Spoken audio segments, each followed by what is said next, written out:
saying that goes like you can't go forward in life if you don't know where you come from and you don't know who you are.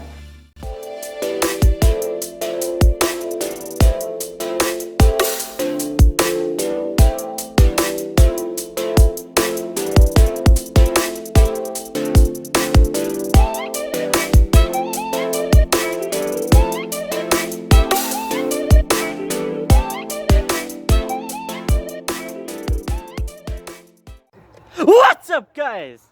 Welcome back to the channel. And today we're gonna be giving you guys an unexpected part 3 from in the museum category, I guess you guys can say. We are at a graveyard that was the second graveyard. They started burying like concentration camp victims and victims from the I'm guessing from the first and second Anglo-Boer War.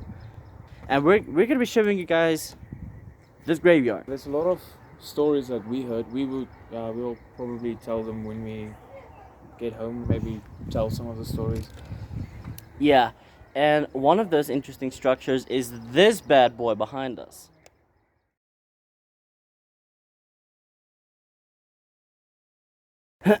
And you guys have seen like that building, like right there.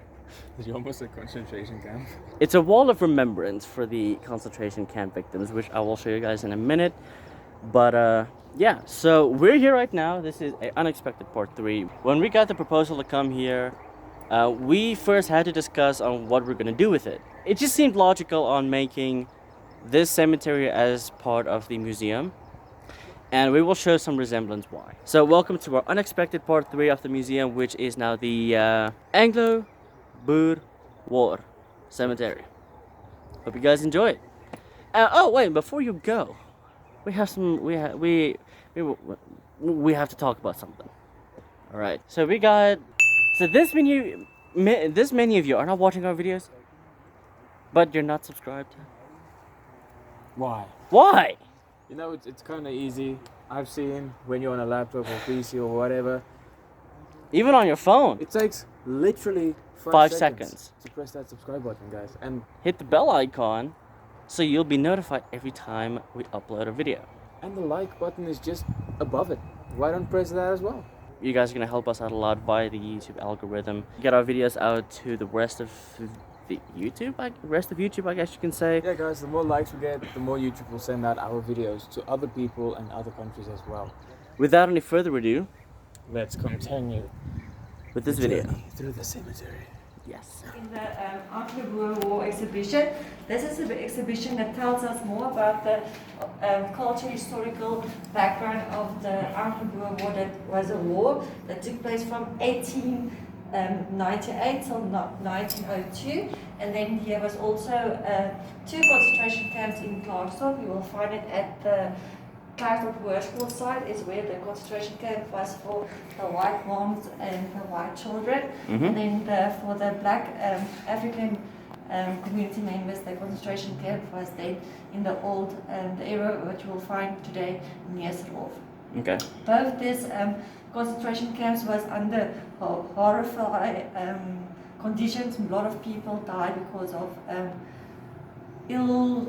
illnesses that broke out, and also lack of food, because the food ratios was also very little. And today you will find in the old cemetery, you will find these graves of old British soldiers who died at the Eiserspruitslag here near Klerksdorp, and then also lots of other pioneers graves that you will find in the old concentration camp.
Okay, guys.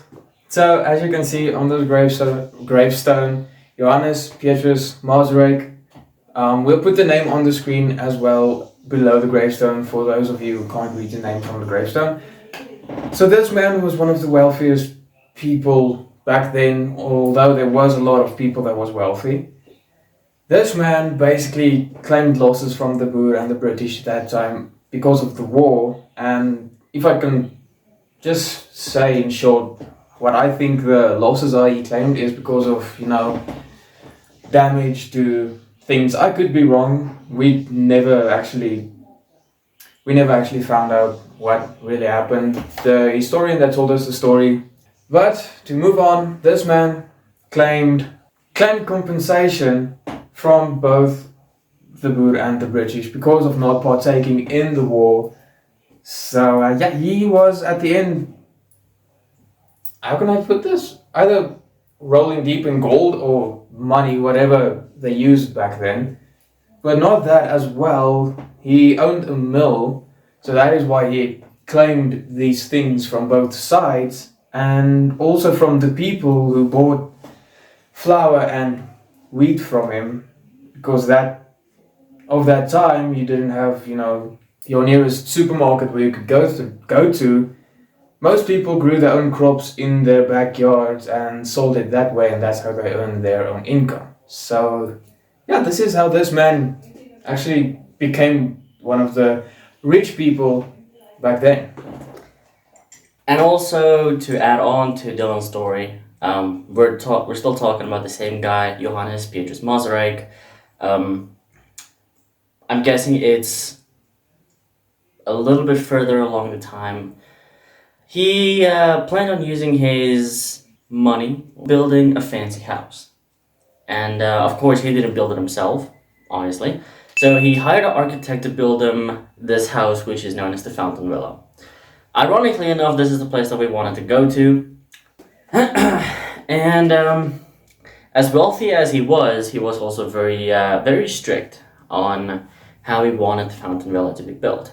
If on the blueprints of the Fountain Villa said, I don't know what it looks like, I've never seen a construction blueprint in my life, but anyway, the plan said you use a black screw, you use a black screw. You do not deviate from it, you don't use another color even.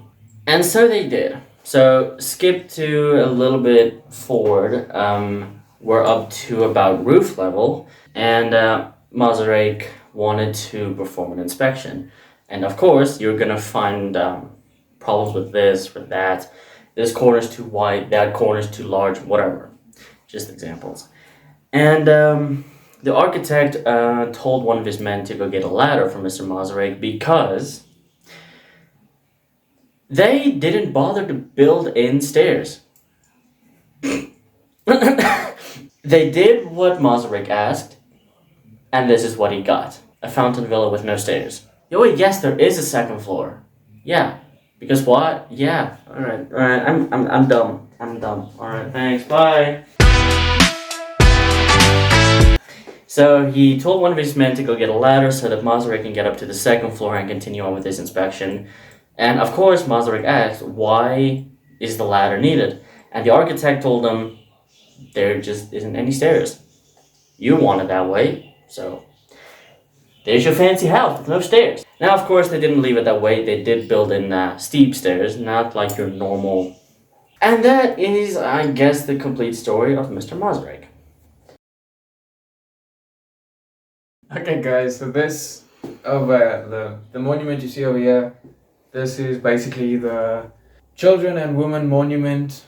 And what our tour guide told us, it's basically for everybody. It's for the Boers, the British, and also as well as black people, that black children, black women that died during the Boer War. And the other monument you guys will see here, it's specifically for the black people that died during the Anglo-Boer War, which that alone just shows you that it was actually, they technically united to fight together to, gain control back of their country, which they pushed really hard. So this is just the two monuments we wanted to show you guys.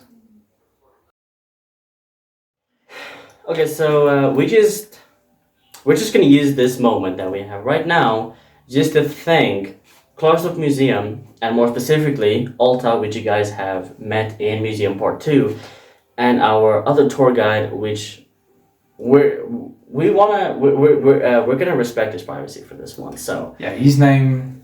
Only you can know it's a he. It's a he. let's just say we're gonna call him Steve for this one. Yeah, we're going to thank you, Steve. you know who you are. You know who you are. You know we're talking about you. So thank you for being our tour guide. Thank you, Steve. Thank you, Steve. I'm just kidding. So thank you, Alta, and thank you, Steve. You know who you are, for giving us a hand with information, photos that we wouldn't find otherwise. Let's be honest, if we happen to stumble upon them, we would be freaking genius hackers. But Yes. they helped us out a little bit, and thank you to them for helping us out with our video. And also, thank you guys for letting us do the museum, the part 1, the part 2, and thank you for taking us to the cemetery. We know how you guys personally feel about the cemetery, and we know how strict you guys are on taking people to the cemetery, because it's an old place and it's a place of value. I have to put that out there. That place has a lot of value on it. Not necessarily money value, but value of memory and historical value. So once again, thank you guys for letting us do this, and yeah, go to the museum and support them as well, because they basically supported us with doing this video.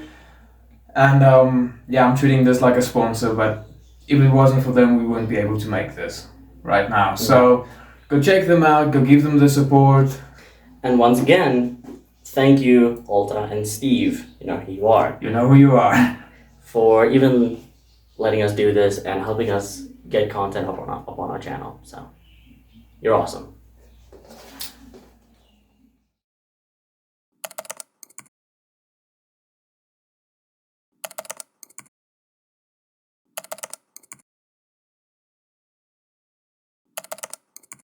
So there was a few questions, and we're going to answer those questions for you guys.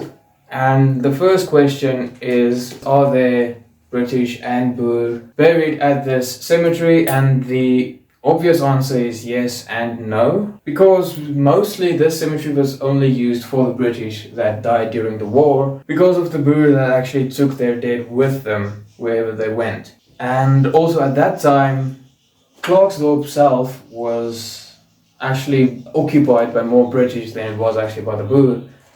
And because of the Boer that died in so little numbers, they could actually carry their dead with them. The British actually had a substantial amount of dead that they needed to bury, and that is why they actually used the old Klerksdorp cemetery. So yeah, that's the obvious answer I can give you guys in short. So question 2 that we wanted to ask them was, for how long does this cemetery actually exist? This cemetery specifically exists from the year 1885. And this cemetery was supposed to replace the original Voortrekker cemetery. That's how old the cemetery is. Yeah, 37 years old. What? The Voortrekker graves, this one might actually shock you and surprise you. The Voortrekker graves is situated below the Union School. Not just below any part of the school, it's located below the tennis courts of the Union School. Okay, the question is, what happened when the Anglo-Boer War ended? So basically, there was most of the Boer at that time actually wanted to end the war, as well as the British, because they, how can I put this? I think they basically saw how this is not going to work, because yeah, people get, well, obviously it's a war, people die in the war, and you don't want loss of people. And at the end of the day, you're gonna start feeling miserable. You're just gonna start feeling tired of this war. So yeah, and you just want it to end like right now. Yeah, so that's basically what happened. They wanted to end it right now, but there was also this other group of Boers that they called themselves actually the Bitter Einders. Now, they put up a vow where they literally said they won't stop fighting until they're actually dead, until the last drop of blood. So that was them. They literally didn't want to stop fighting until they were actually dead. And that's one way to serve your country. I guess that's the right way to serve your country. So you can just imagine how I guess they would be disappointed to know that they're not going to be able to do that. We asked them, what is the 5th Imperial Yeomanry? The 5th Yeomanry, if you guys can just let's give it a logical thing. The 5th Yeomanry, the 5th Yeomanry was basically. The 5th Yeomanry was basically like back in the days where, well, even there's even castles today, but back in the day where, let's say the medieval times, where you would get your knights and your normal swordsmen. Now the Yeomanry was basically your knights. Of the 18th century. Of the 18th century. They were the ones that head in on horses. They knew how to ride a horse. They knew how to fight. And your normal soldiers were just, your normal soldiers sent into battle and say, kill your enemy. So, more on the 5th Yeomanry over here. This was one of the volunteer regiments of the British Army, whose members were specifically recruited because they were high-skilled horse riders. While the regular British Army soldiers were in general highly skilled, not many of them were proficient riders. As the nature of the Anglo-Boer War required that most of the troops fighting the Boers should do so from horseback, the riding skills of the volunteer units like the 5th Yeomanry were highly valued. It is for this reason that units of the 5th Yeomanry were escorting a huge column run, who was to resupply British garrisons in the Klerksdorp area, consisting of more than 160 mule wagons filled with ammunition, food, and clothes, late in February 1918. We have reached the end of a trilogy, one that probably gave us a little bit of a change in how we view history, a change in how we view our world in general. A whole nother backstory about our history, well, the history of South Africa in general. So we had a lot of fun making these videos. This one specifically, we never actually had this much fun making like any other video that we made before. Yeah, we had a lot of laughs while editing. This video was probably one of my most favorite to make, even though I had to edit the whole freaking thing mostly, and most of the stuff I've seen I'm pretty much annoyed by it, but the way that this video was made, I guess you can agree with me that this video is one of our best, hopefully. Hopefully you guys can agree with that. Oh yeah, I hope you. I really hope you guys can agree with us on that one. This is a whole new, I guess, a whole new level of editing. Yeah, this is a whole new level of editing. We already told you guys we're working with a new editing software and learning all these things. It doesn't just happen overnight, so hopefully you guys are happy with the video. And also, you guys at the museum, Steve and Alta, when you guys watch this video, we hope that we satisfied you with this video specifically. Yes. We hope we didn't disappoint. Just before we edit off, we just want to say once again, we use the name Steve as a placeholder because we know you don't want to be classified. You want to stay classified, so you don't want to be exposed. Yeah, we're respecting you and we are just putting a placeholder in just so we can actually finish our sentences when we talk about things. So so yeah, we're calling you Steve on this one, but you know who you are. And yeah. So thank you guys for everything, and hope you guys enjoyed the video. See you in the next one. Bye-bye.